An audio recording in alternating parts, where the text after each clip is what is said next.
If there is one thing we all need a good sleep. And for this, we need a great pillow, which brings me to today's sponsor, Sweet Z. Made with 100% plant-based down, also known as vegetable cashmere for its extreme softness and comfort, Sweet Z's patented 3-layer design ensures the right amount of comfort and support for all types of sleepers and provides the 3 things we all need from a pillow: comfort, support, and cooling. Despite the quality, they are a lot less expensive than other luxury pillows because they control the production process from trees to pillows. By making their pillows completely vegan, they eliminate animal cruelty and provide a better product without any guilt. Sweet Z offers a 50-day full money-back guarantee trial and free returns on all of its products.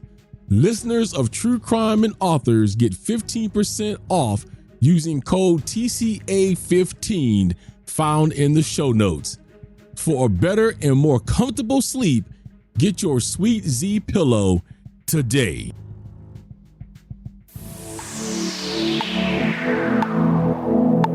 This podcast is part of the Deluxe Edition Network.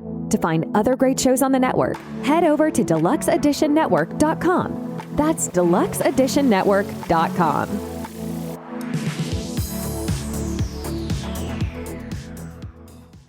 You're having a typical day at 16. Your mother asks you to go pick up your siblings. But when you are told the wrong street by accident, what happens once you ring the doorbell becomes a national outrage. Join me as I examine the case of the shooting of Ralph Yarl on this episode of True Crimes and Authors. Welcome to True Crime and Authors Podcast, where we bring 2 passions together. The show that gives new meaning to the old adage, truth is stranger than fiction. Here's your host, David McClam. What's going on, everybody? Welcome to another episode of True Crime and Authors. Of course, I am your man, David McClam. Hey, if you guys haven't already, make sure you follow us on all of our social media. One link to a link tree will get you every link you need to have to the show. All right, before we begin, let me give a shout out to my network, the Deluxe Edition Network. We have now went to 2 podcasts of the month, and they are History I Like To, fill in the blank, starts with an F, with Dawn Brody, where she's discussing a lot of history over there, and Barrel Aged Flicks, where they're talking about movies. Also, a big shout out to Ragnar, who is a part of the Barrel Aged Flicks gang. He is the podcaster of the week. All right, so today's case is a heartbreaking one. And of course, unfortunately, it's going to deal with race. And as always, I'm going to give you my honest opinions of it. You probably already heard about this. It's been all over the news for the last few days. So we're going to talk about the shooting of Ralph Yarl. If you don't know who Ralph Yarl is, you'll find out here in a minute. Now, I do want to point out that I am not remiss that around the same time, this also happened to another person who was a young female named Kaylin Gillis. I was considering doing both Kaylin and Ralph's case together today, but I think that they need their own episode because each case is a little different. Each case deserves its own episode because I have my opinions on both, and you may see what the discrepancies are between the two. So I'll be bringing you Kaylin Gillis's case in 2 weeks because next week you get some authors. So in 2 weeks' time, you will hear about Kaylin Gillis. All right, so let's jump into this case. There is no Wikipedia for this because it is that new. So I am relying on news articles that I have been reading. This one here would be NBCnews.com. I want to remind you guys of this. And I say this every time I have to do a case that deals with race solely because I am a black male. And the problem is that everybody assumes I'm going to jump on the race train just because I'm black. So I want to remind you that I take a case, I dissect it, I tear it apart, I put it back together, and I try to remove race in every element of the case until it is evident that there is evidence there that I can no longer remove race. So I wanted to put that out there before we start this case. So shout out to NBC News, which is one of the articles I'm using. I'll be going through several different articles, and I will put all of the articles I use today in the show notes so you can go and check them out for yourselves. All right, so here is what we know and what happened. A black teenager who was shot by a homeowner after ringing the wrong doorbell is recovering, and charges were filed Monday afternoon against a white man as calls for justice intensified in Kansas City, Missouri. Ralph Yarl, 16, was shot just before 10 p.m. Thursday when he went to pick up his younger twin brothers from a friend's home, police said. But Ralph went to 115th Street instead of 115th Terrace and was shot twice after ringing the doorbell, his family's attorneys Lee Merritt and Ben Crump said. Now, let me point this out. 115th Street is basically, looks like it's right across the block. It's very close to 115th Terrace. From what I've read, his parents or whoever told him to pick up his brothers mistakenly told him 115th Street, where he should have been at 115th Terrace, which again, like I say, very close. On the map, looks like it could be like a block away. Now, whoever was inside took a little longer than he anticipated to respond, and so he just waited at the door. Merritt told NBC News on Monday, citing a formal statement that Ralph gave to law enforcement investigators from his hospital bed Friday. He heard rustling around going on in the house, and then finally the door was open, the attorney said, and he was confronted by a man who told him, "Don't come back around here," and then he immediately fired his weapon. The teen was shot in the head, which cracked his skull and left him with a critical traumatic brain injury. While the teenager was still on the ground, the homeowner opened fire a second time, striking Ralph in the upper right arm. Ralph went to 3 houses before someone finally helped him, his Aunt Faith Spoonmore wrote on a fundraising page for the teen's medical expenses. Let's talk about that for a minute.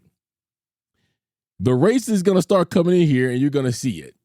But let me kind of break that down. First of all, it says that he went to 3 houses before he got help. So from where it looks, the shooter lived in a predominantly white neighborhood. And I hate to say it, but it's true. When you see somebody in this day and age who is black and he's been shot or injured, some people's first thought is, what crime did he commit? And we don't want nothing to do with this. 3 houses while he's been shot in the head once, shot in the arm, bleeding everywhere. And I think it was the 3rd house that told him to get on the ground and throw his arms up in the air. You can take that information and use it for what you like, but you see a man, a child, a woman, I don't care who it is, I don't care what color he or she is. If you don't see no present danger, ain't nobody running behind with a gun, I'm going out to help this person. You can clearly see the person is injured, which means that even if he did commit some crime, he's not in any state to do anything to you because he's bleeding from a bullet wound in his head and his arm. And maybe you want to help him out because you want the police to come and arrest him and put him in jail for whatever it is you think that he may have done. Now, because of this, protests were held in Kansas City over the weekend, with some saying the teen's race played a role in his shooting. We'll come back to that because it gets more interesting. Police Chief Stacey Graves Sunday said that while shooting did not appear to be racially motivated, she did recognize the racial components of this case. I want everyone to know that I am listening and I understand the concern we are receiving from the community, she added. Late Monday afternoon, Andrew Lester, 85, who is white, was charged with 2 felony counts in the shooting, and a warrant was issued for his arrest. Let me fill in the parts that this news article does not tell you. There's another news article that breaks this down. I can't find out where it is, but let me fill in the blanks. And I'm going to tell you why I disagree with Police Chief Stacey Graves, who automatically comes out and goes, I don't think that the shooting was racially motivated. Again, this is something else that separates the races, because if the shoe was on the other foot, I guarantee you, they would have said that the black man shot the white dude because of some race or some other issue. But let's get into this. What if I was to tell you that when Ralph rung the doorbell, this 85-year-old man immediately reached for his gun? Why are we reaching for guns under a bed, pillow, whatever, when somebody rings the doorbell? Don't you get packages at your house? Don't people just come by and ring to sell you some Girl Scout cookies? Not safe to ring people's doorbells, apparently, but he grabbed his gun when he heard his doorbell ring. Let's further complicate this. There was 3 doors, or at least 2 doors, because I can't remember if there was a screen door or not. So we're just going to say, for the sake of argument, there was 2 doors between Ralph and the shooter, whose name is Lester. Lester comes to the door. He's 85, comes to the door, and he sees a black male standing outside. I'm going to repeat myself. There's 2 doors, glass doors. At least there's glass in the frame of the door that separates Lester and Ralph. Lester decides to open the first door and proceeds to shoot Ralph directly in the head. While Ralph is down bleeding from the gun wound to his head, he proceeds to open the second door, and according to Ralph, says, don't come around here no more, and he shoots him a second time. I can't make this up. Now, I don't think it covers it in this article because I didn't see it. But let's go back to what Mr. Lester tried to tell the police of why he shot Ralph. Lester told the police that he just walked out of his bedroom, saw a black male who was trying to break into his house. He was shaking the screen door. He was in fear for his life. So he had no option but to shoot him. Let me point out what's wrong with that story. Now, he says he rang the doorbell, but he was shaking the door handle as if he was trying to get in. People that I should be shooting everybody that comes to my door. I got FedEx people that comes up here, they ring the doorbell 2-3 times, and they pound on the door before they leave. And I know everybody else has experienced that.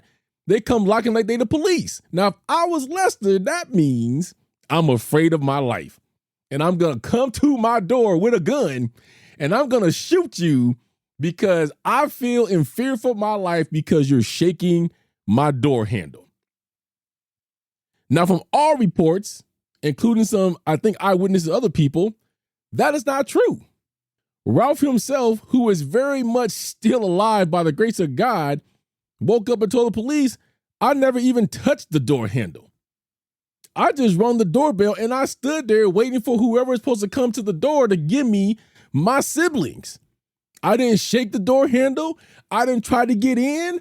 I posed no threat to anybody that was behind those doors. The first problem here, gang, regardless of color, is why are you grabbing for a gun in the first place when somebody's just ringing your doorbell? This should be the most alarming thing. My daughter doesn't do it anymore, but she was a Girl Scout till she aged out at 18, now 20, getting ready to go to college. But she went all the way around. They went booth in, and we'd walk around the neighborhood down here, and she would knock on doors or ring bells to sell her Girl Scout cookies. Now, we run to somebody like Lester, who just happens to be off his rocker that day. He can't deal with the fact that everyday people's going to ring his doorbell from time to time. So he hears it, he grabs a gun, he comes out. Even our Girl Scouts ain't safe because they could have got shot up underneath what he's trying to say. So he further goes on that he had no choice but to shoot Ralph because of the fact that he was in fear for his life. I want to point this out again. There was 2 doors separating Lester and Ralph. If Lester is telling you the truth, and he feared for his life, he could have stood his ground, and he could have waited till somebody came in the house, then popped him.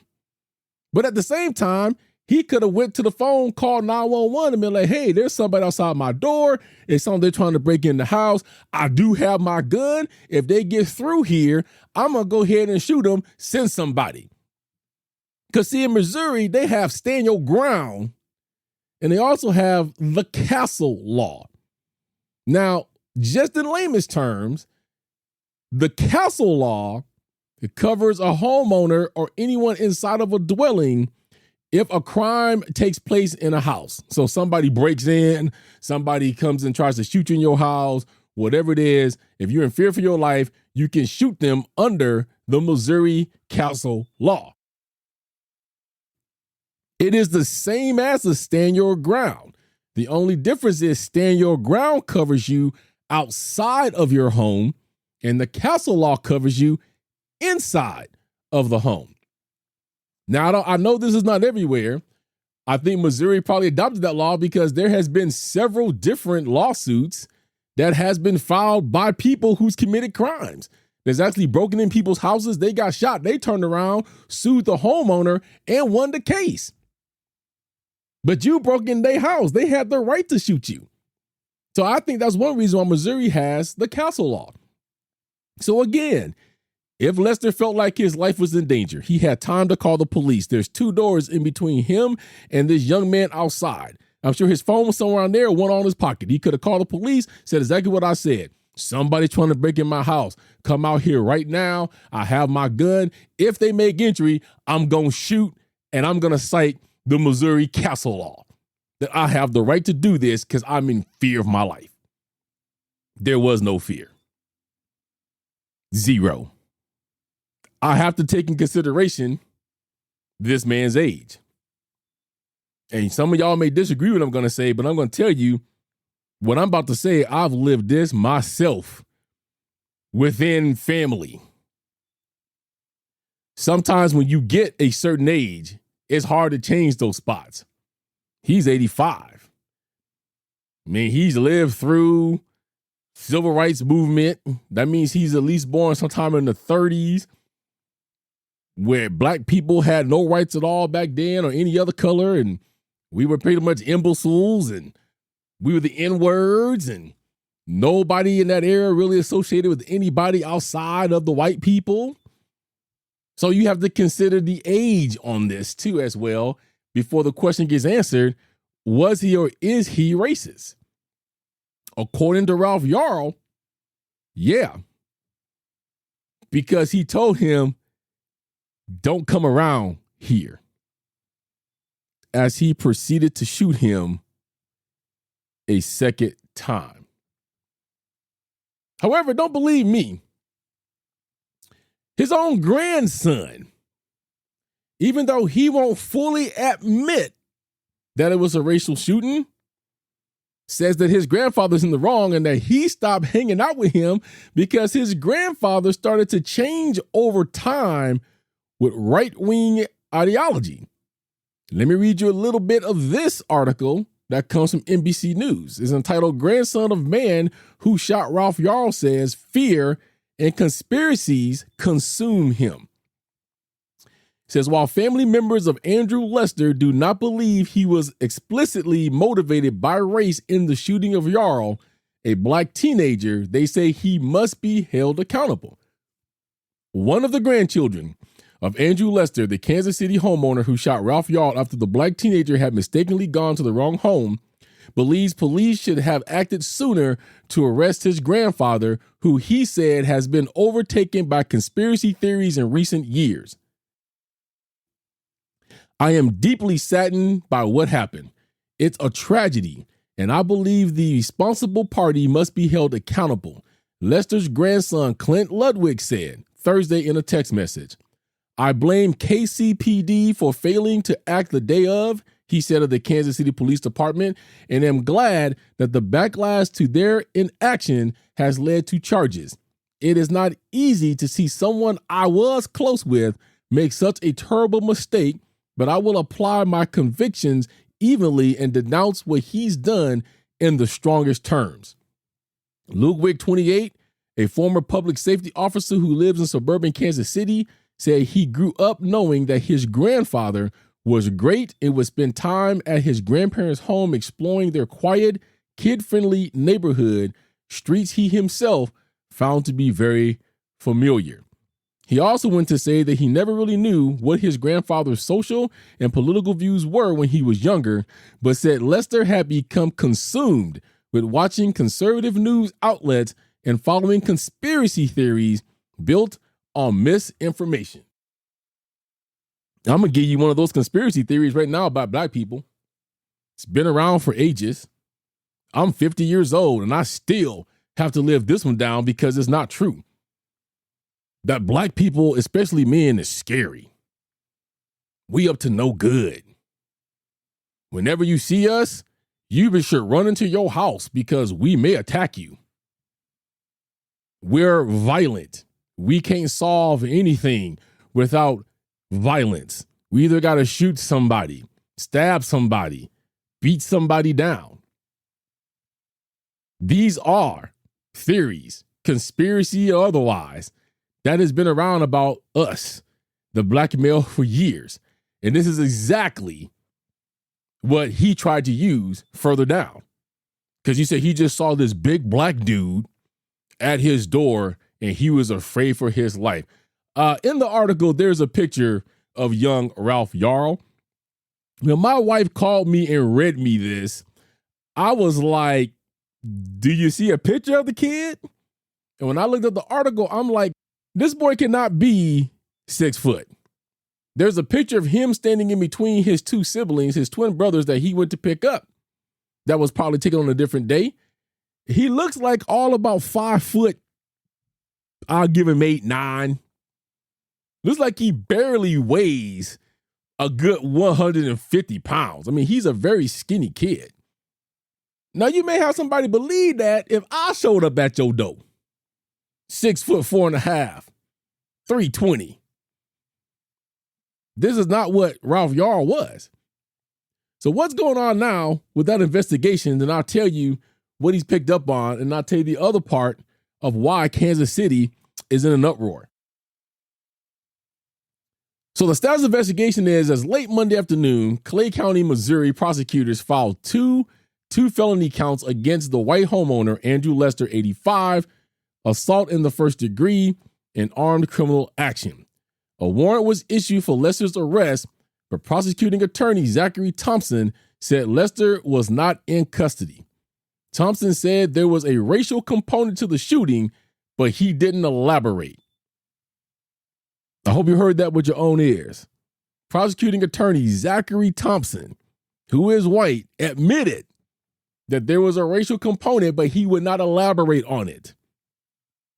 Lester faces a maximum punishment of life in prison in the assault charge and 3 to 15 years for the alleged gun crime. Now, there has been updated charges since then. So let's hop over to the Kansas City Star, and I'll give you a little bit of this article. It's titled 84-year-old charged with now 4 felonies days after shooting of Kansas City teen Ralph Yarl. An 84-year-old man has been charged in the shooting of 16-year-old Ralph Yarl. Clay County prosecutor Zachary Thompson announced late Monday afternoon. Andrew D. Lester faces charges of first-degree assault and armed criminal action in the shooting Thursday in a Northland neighborhood. A warrant for his arrest issued Monday calls for him to be held on a $200,000 $200,000 bond. Thompson noted that the assault charge is a Class A felony. If found guilty, Lester faces no less than 10 years and up to 30 years or life imprisonment. The teen was shot after knocking on the wrong door where he had been sent to pick up his younger twin brothers, his family has said, and the shooting has stoked national outrage with Vice President Kamala Harris as well as several celebrities weighing in. Now, it sounds like the same ones, but according to this article, he was charged with 4 felonies. So even if they give him 10 years, he's 84. If he survived it, that's 94. About any sentence they give him would be probably a life sentence. He is a frail little man. He walked into court with the help of a cane, and he appeared to be hunched over. However, the question has been sent around, if he is really that hunched over, how did he manage to stand straight up and shoot young Ralph directly in the head? Let's go a little bit down here before I tell you why I think race is playing another part of this. Kansas City police worked through the weekend to build a solid case for prosecutors, Graves said Sunday.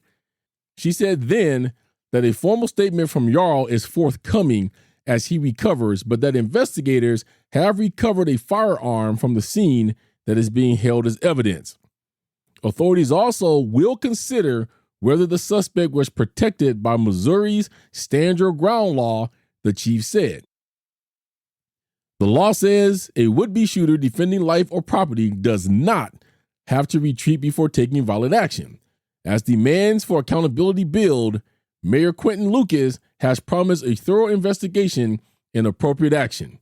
We will make sure we do all we can to be fair, to make sure we're as expeditious as possible, and more than anything to make sure that everyone, no matter their background, knows that justice can be obtained here in Kansas City, he said. So I can tell you right now that the stand your ground law will not apply to him.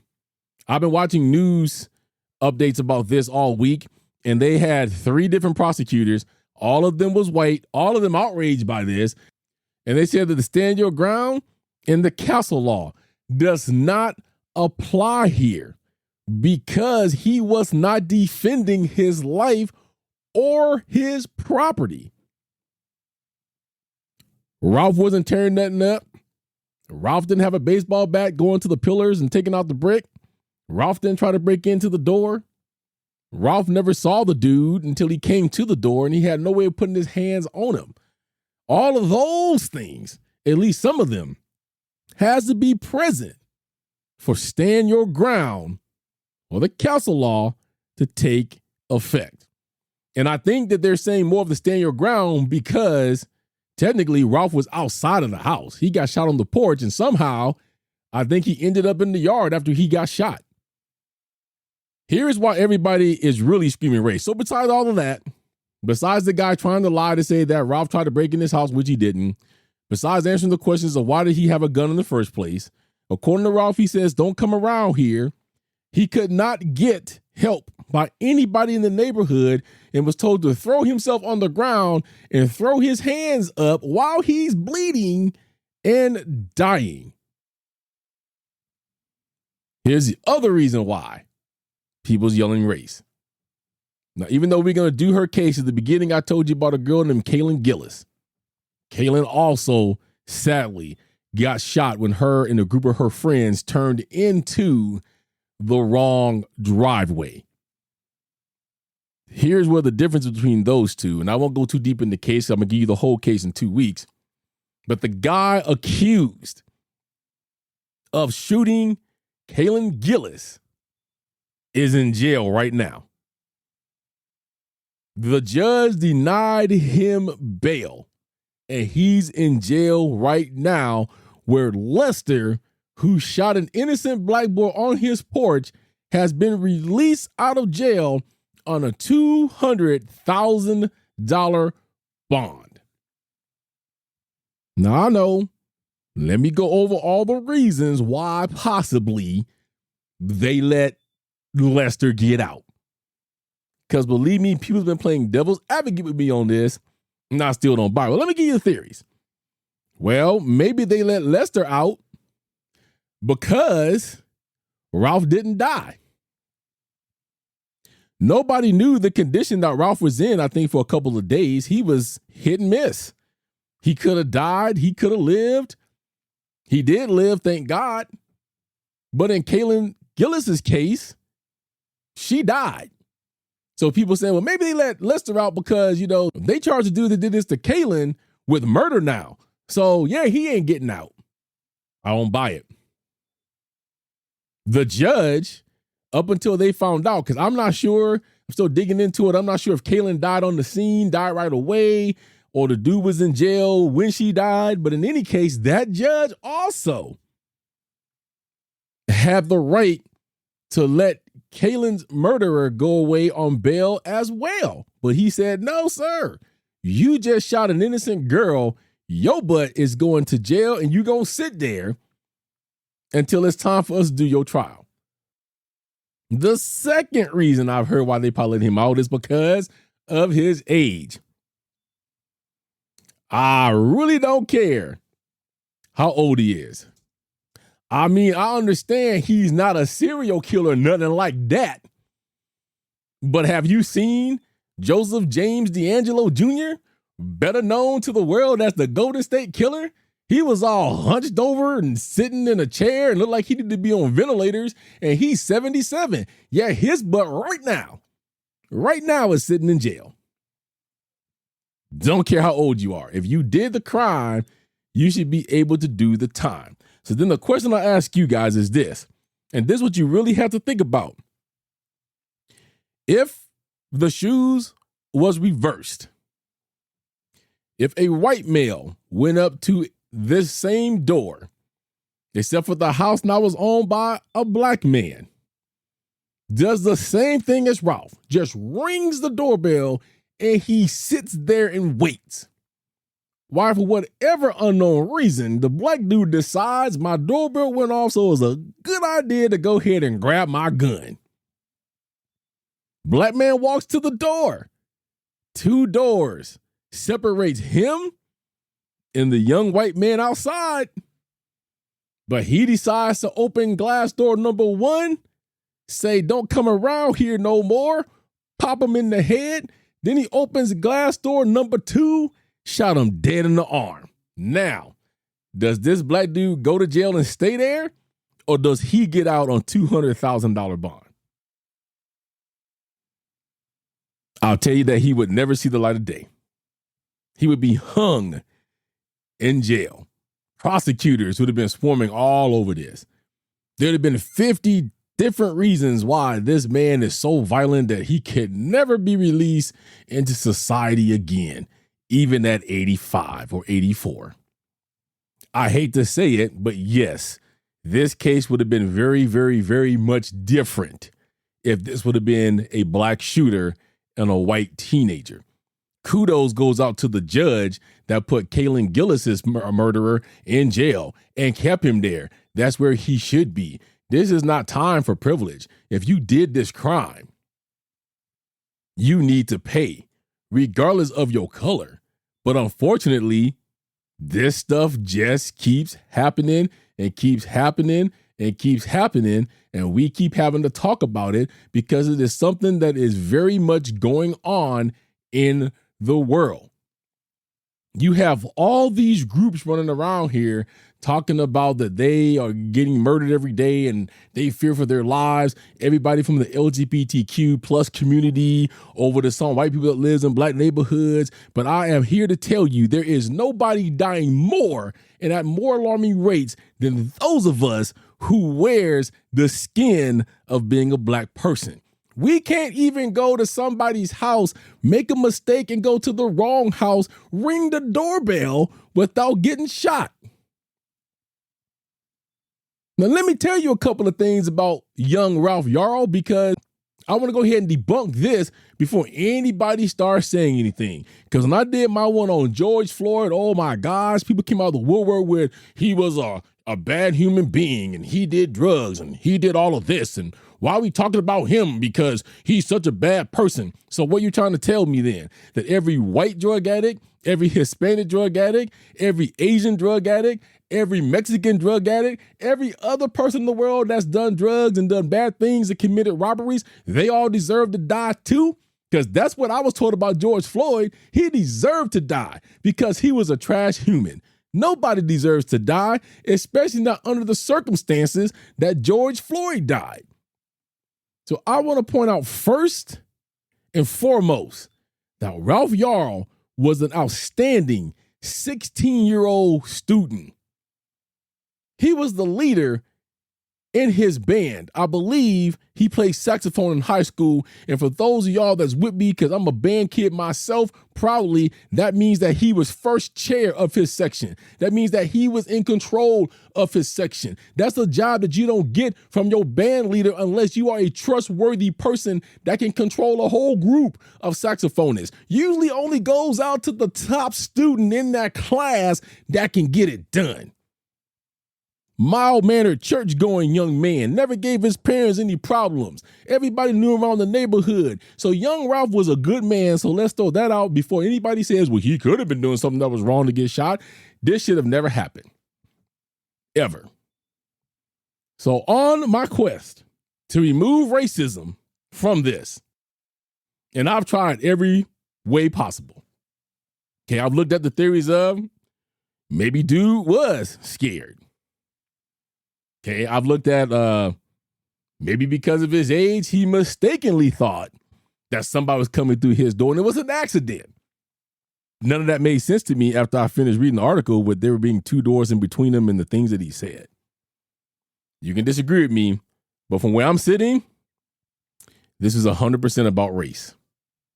Just the statement, don't come around here, makes that known. The lies that he tried to use to cover it up makes that known. The police has come out and said directly that Ralph never touched the door. And before anybody says, well, how do they know? Well, you know, they can do things called running fingerprints on the door handle. Ralph was not trying to break into his house that day. He was waiting for him to answer the door to give him his brothers that he thought was there, and they were at the wrong house. You have to feel for his parents or whoever told him by accident to go to the wrong location that exactly has the exact same street address, just that one is 115th Street instead of 115th Terrace. 115th Terrace is where Ralph was supposed to be. And if he would have made it to 115th Terrace, he probably would not have been shot. We need to start treating each other like we want to be treated. I don't know what more my race has to do to prove that we belong here. We've had a black president, which is something I never thought I would see in my lifetime at all. My mother lived to see that. I was very grateful for that. Nonetheless, did I ever think that we would ever see a black vice president that just happens to also be female in my same lifetime. America could not get along without African Americans. We built this whole country, including the White House that a black man was never supposed to live in. White women, black women, Mexican women, no matter what woman you are, you could not do your hair if it wasn't for the invention of a black man named George Washington Carver that loved the peanut and found all these thousands of ways to use the peanut and the peanut gel and the shell and everything else. You couldn't do it. When does these shootings stop? When does a black person stop being afraid that if they just accidentally knock on the wrong door in the wrong neighborhood by mistake, they may get shot? If anybody knows me, they already know this about me. I have no qualms about it. I've been married for 20 years. I've been with the same woman for 22 years. Between the two of us, we have 6 children, 7 grandkids, and she's white. And she has the exact same outrage because of the little tint that my kids have in their skin. We both are still afraid that this happens to them because they are still very much a black person in the world. Nobody calls my kids mixed. Nobody says your kids is half white. They look at them and they're instantaneously a black person.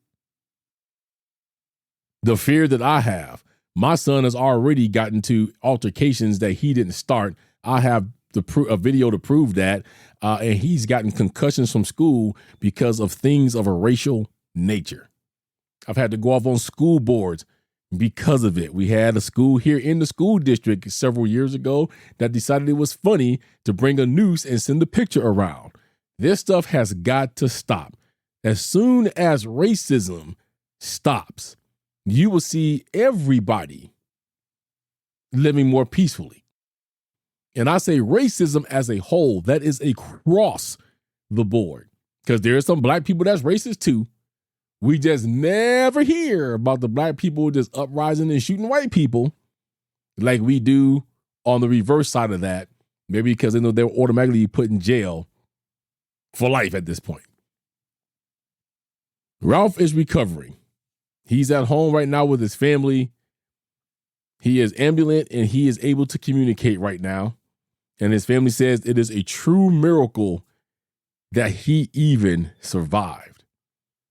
Ralph should be dead right now. The bullet to the head should have took him out of here. That just shows that God was not ready for Ralph Yarl yet. Ralph still has things that he needs to do on this earth before it's time for him to depart this world. He's too young for that. He's 16. He still has his whole life in front of him.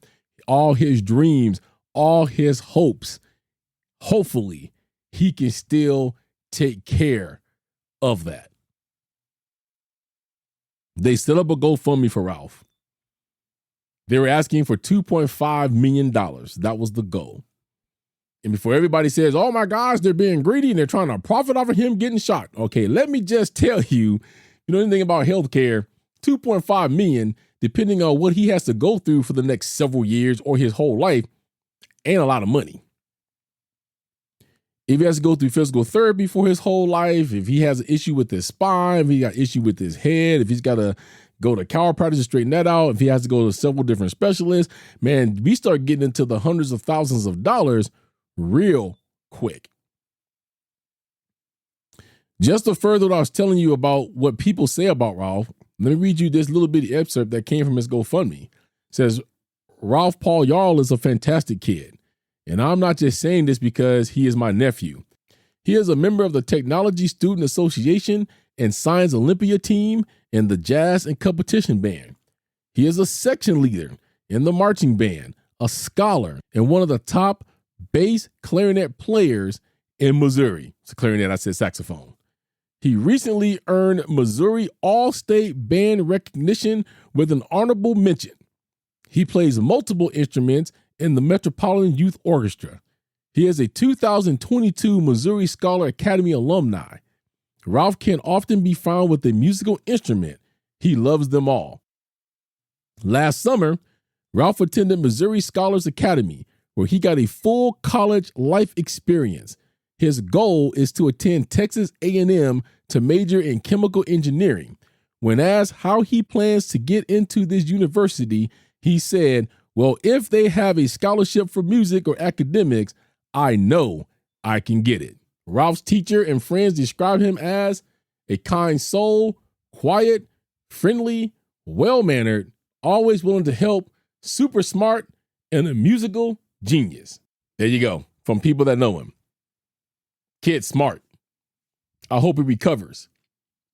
Because if he don't need all that money, they say whatever money he don't need, they're going to use that for his tuition at Texas A&M. And I know I'm going to tell you how much he got up to. I'm going to drop a few ducats up in here because I want to see this young man succeed. I want to see him look back at Lester one day and say, you know what? You tried to take me out of here, But here I am standing on my own 2 feet. I made it to college. I got my degrees. You didn't do anything but stop me for a moment, but you didn't stop me forever.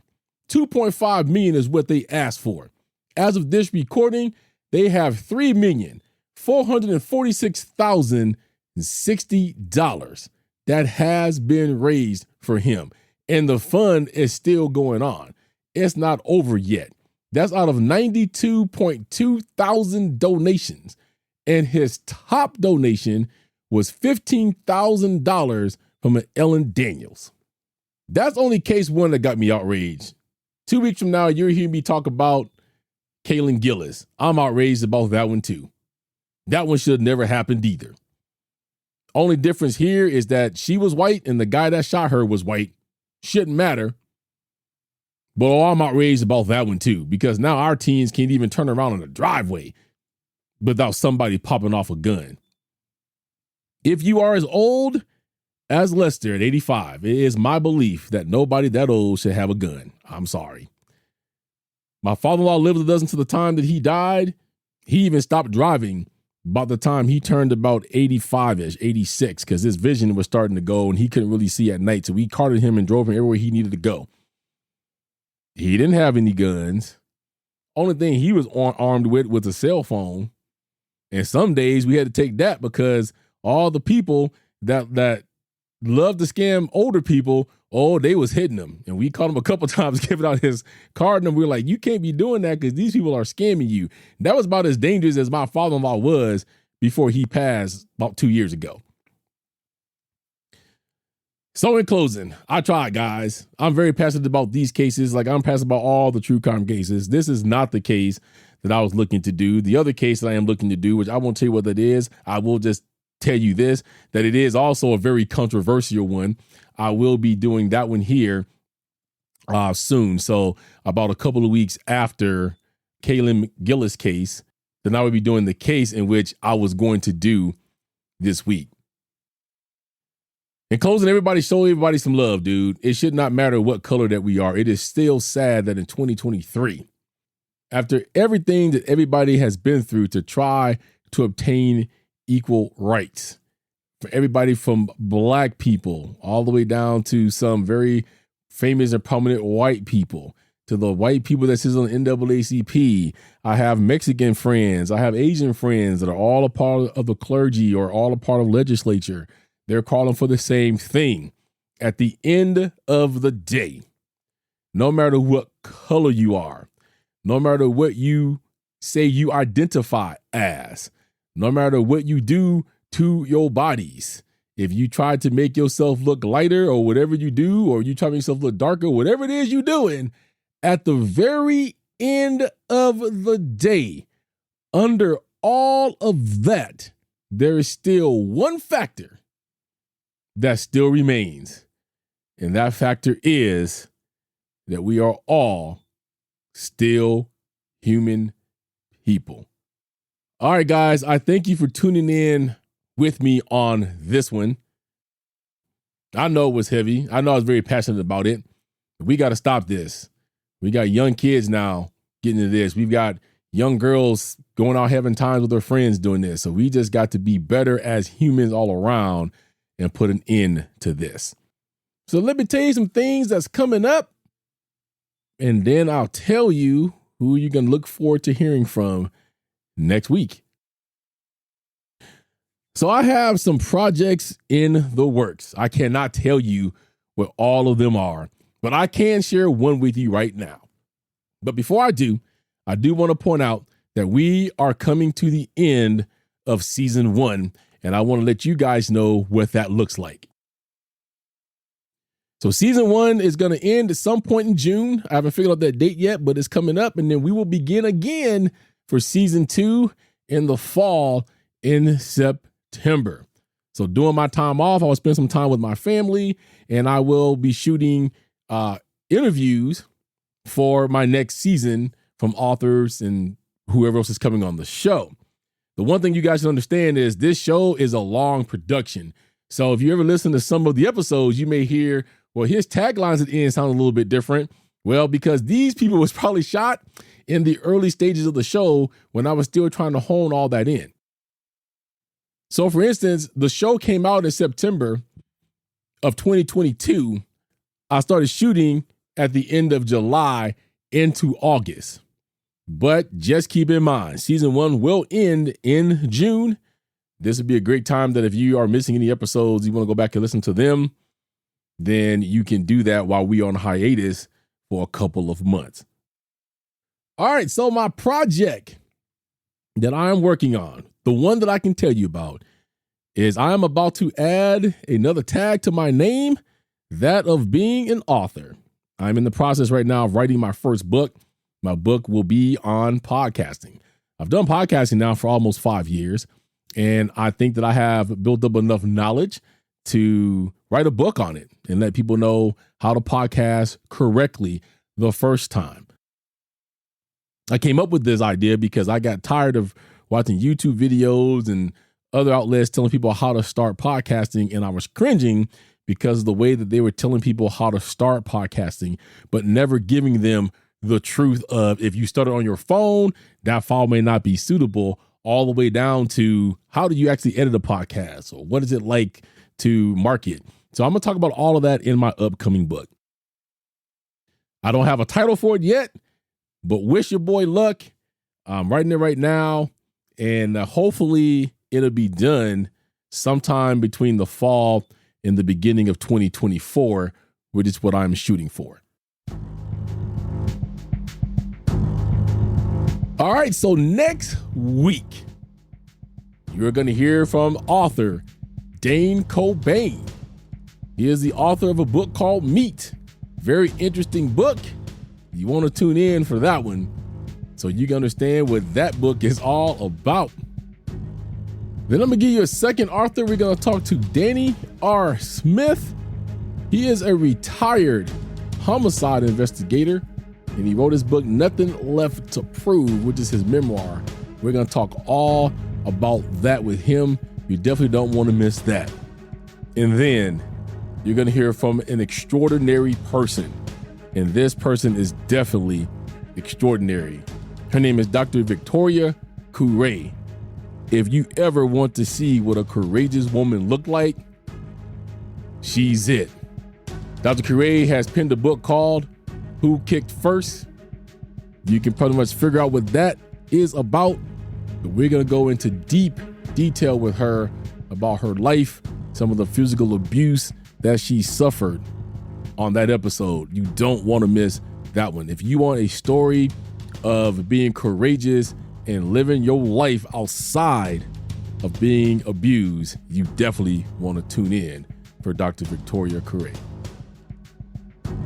All right, guys, once again, I thank you for tuning in to this one. I'm glad you hung in there with me. If you want to send me your opinions of what you think of this case, truecrimeandauthors.com. Always go ahead and just drop me a line there. I read everything there myself. Hit me up on any of the social medias. I will respond. You can also go to our Facebook group, which you get all that stuff right in the show notes, and you can post your opinions there. All right, I hope everybody out there is being safe. I hope everybody out there is being good to yourself and each other. And always remember, always stay humble. An act of kindness can make someone's day. A little love and compassion goes a long way. And this is the podcast where two passions becomes one. I'll talk to you guys on the next one. Thank you for listening to True Crime and Authors. Don't forget to rate, comment, and subscribe. Join us on social media. On Facebook at True Crime and Authors. On Twitter at Authors True. On YouTube and TikTok at True Crime and Authors. And email at truecrimeandauthors@gmail.com. Cover art and logo designed by Dazzling_Ray from Fiverr. Sound mixing and editing by David McClam. Intro script by Sophie Wild from Fiverr. And I'm the voice guy, your imaging guy from Fiverr. See you next time on True Crime and Authors.